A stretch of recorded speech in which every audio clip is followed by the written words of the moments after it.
Hello friends, welcome back to my channel. কেমন আছো তোমরা সকলে? আশা করি সবাই খুব ভালো আছো, আমিও খুব ভালো আছি। তোমাদের কাছে আবারও একটা ভিডিও নিয়ে আসছি। দেখো এটা কোথায় আসছি, তোমরা কি কেউ গেস্ট করতে পারছো? যারা আমার ভিডিও দেখে থাকো তারা কমেন্টে জানাও যদি গেস্ট করতে পারো। তো দেখো, তোমাদেরকে বেশি সময় না দিয়ে বলেই দিচ্ছি, এটা হচ্ছে মহীশূর প্যালেস। এর ভেতরে আসার পর আমার তো মনে হলো আমি কোনো রাজার সাম্রাজ্যে এসে পৌঁছে গেছি। মানে এর ভেতরে প্রবেশ করার পর মনে হলো যেন একটা অন্য দেশ, অন্য এলাকা। মানে কি বলবো, এত সুন্দর এর ভিউটা ছিল, কেউ না গেলে তোমরা বুঝতে পারবে না। তো খুবই ভালো জায়গা একটা বেড়াতে যাওয়ার জন্য।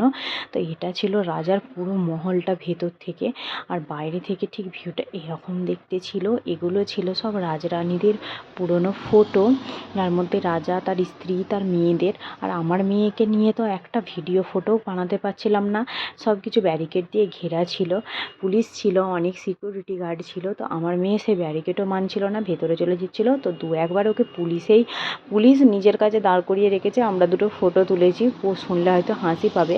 আর আমরা যেহেতু প্রথমবার গিয়েছিলাম, তো এক্সিট আর এন্ট্রি গেট বুঝতে পারছিলাম না, আমরা এক্সিট গেট দিয়ে এন্ট্রি করে উপরে চলে গিয়েছিলাম। তো দোতলা থেকে পুলিশ বললো তোমরা এক্সিট গেট দিয়ে এন্ট্রি করেছো, তোমরা যেয়ে এদিক দিয়ে ঘুরে এন্ট্রি করো। আর জানো তো, আর একটা বিষয় আশ্চর্যকর হচ্ছে, এই প্যালেসের ভেতরে জুতো পরে কিন্তু কাউকে হাঁটতে দেয় না। মানে জুতো আগে কাউন্টারে জমা করে দিয়ে তারপর প্যালেসের ভেতরে এন্ট্রি করতে দেয়। সব মানুষই কিন্তু খালি পায়ে হাঁটে।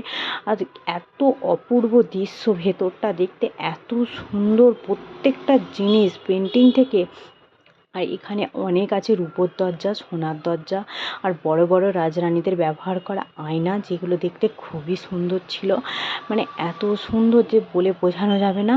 ভেতরের থেকে তো বেরোতেই ইচ্ছা করছিল না। এখান থেকে আমরা কিন্তু আরেক জায়গাতেও বেড়াতে গিয়েছিলাম, জুয়েতে গিয়েছিলাম, যেটা এখান থেকে কিছুটা দূরে। তো আমরা পার্সোনাল গাড়ি ভাড়া করে আসছিলাম বলে সবগুলোই দেখে যাওয়ার চেষ্টা করেছি। দরজাগুলো দেখো, এক একটা কাজ। এটা ছিল পুরনো রাজাদের লিফট। আর এই দেখো থামগুলো দেখতে এত সুন্দর, ভিউটা যে কি বলবো।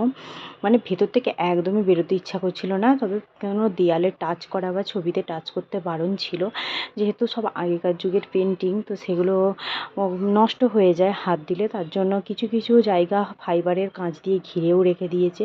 আর দেখো বাইরে বেরিয়ে সামনে, এটা ছিল একটা গোলাপের গার্ডেন। এরকম প্রায় 5-6টা গার্ডেন আছে। আর ওই দূরে দেখা যাচ্ছে ওটা একটা মন্দির। এরকম অনেক মন্দির আছে এই প্যালেসের ভেতরে, প্যালেসের পেছন দিকে। তো জায়গাটা অনেকটা বড় জায়গা জুড়ে। তো আমার তো খুবই ভালো লেগেছে। আর যে আসবে তার ভালো না লেগে কোনো উপায় নাই, এত ভালো দেখতে। আর এগুলো দেখো, এক একটা কাজ, পেন্টিং। এটা রাজার দরবার ছিল। আর সিঁড়িগুলো দেখো, দেখতে খুবই সুন্দর। আর আমার মেয়েকে দেখো, ওকে ধরে রাখা দুধদাই হয়ে যাচ্ছিলো। তো ভিডিও কোনো রকমে ভালোভাবে বানাতে আমি পারিনি, যেটুকু বানিয়েছি সেটুকুই তোমাদের সাথে শেয়ার করলাম। তো আমার খুবই ভালো লেগেছে জায়গাটা। আর আমরা ফটো অতটা ক্লিক করতে পারিনি। এখানে আব্বা শ্বশুরমশাইয়ের একটু ভিডিও বানিয়েছিলাম। আর এখানে এসে দেখলাম আমাদের বাপু, মানে জাতির জনক গান্ধীজি বসে রয়েছে, তো তাকে একটু জুম করে তুলে নিলাম। আর এদিকে দেখো রাজাদের সব পেন্টিংগুলো আমরা নাম পড়ে পড়ে দেখছিলাম। এখানের নাম তো উচ্চারণ করাই খুব কষ্টকর। আর এগুলো ছিল হচ্ছে রাজাদের ব্যবহার করা কিছু আসবাবপত্র। এই ভিডিওতে এতটুকুই শেয়ার করতে পারলাম। আসি তবে, টাটা।